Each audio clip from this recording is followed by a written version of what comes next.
sinau basa Jawa. Sapunika sinau basa Jawa bab cerita pengalaman.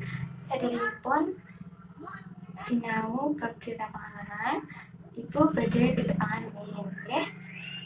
Nggih, tepangaken nami kula Siti Maimunah. Kula saking Universitas Negeri Semarang. Ingkang badhe PPL wonten ing SMP Kesatria Setunggal menika dumugi tanggal 21 November.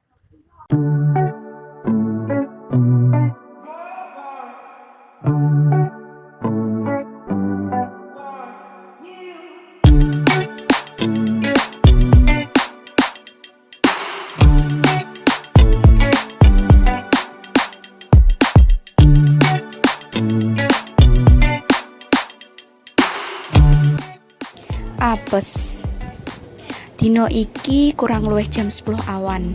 Aku wong loro wis tekan Ungaran. Ora ngerti sangkan paraning dumadi lah kok ban sepeda motor sing dak tumpaki gembos. Aku kepeksa mandeg. Ban mburi tak iling-ilingi. Pranyata pancen angine ora ana. Sakwise dak teliti, aku lagi ngerti sing jalari ban sepeda motorku gembos. Pakureng sing isih ntlesep ing ban tak dudut nganggo tang. Sepeda motorku banjur tak tuntun. Niatku arep golek tukang tambal ban.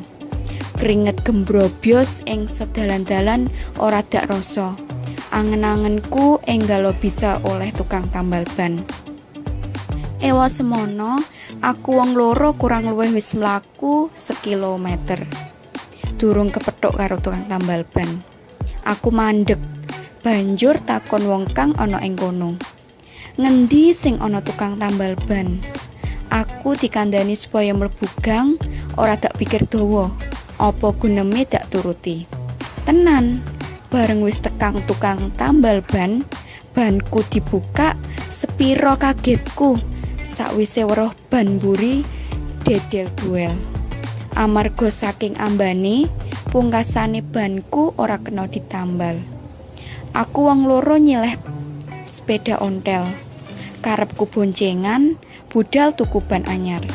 Nanging pancen awak lagi apes. Aku wong loro kodanan nganti jedindil. Tekan omahe tukang tambal ban, ban langsung dipasang. Sarampunge masang ban, aku sak kloron malah saya bingung. Pikiranku tuh pitakon, nerusake laku apa bali mulih? Yen nerusake laku apa ora digeguyu tamu-tamu liyane?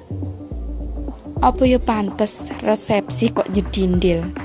Nanging yen ora teko uga ora kepenak, sebab sing dadi manten kancaku akrab. Bingung, loyo lan kebes. Dino iku gumbel awakku kang pancen lagi apes.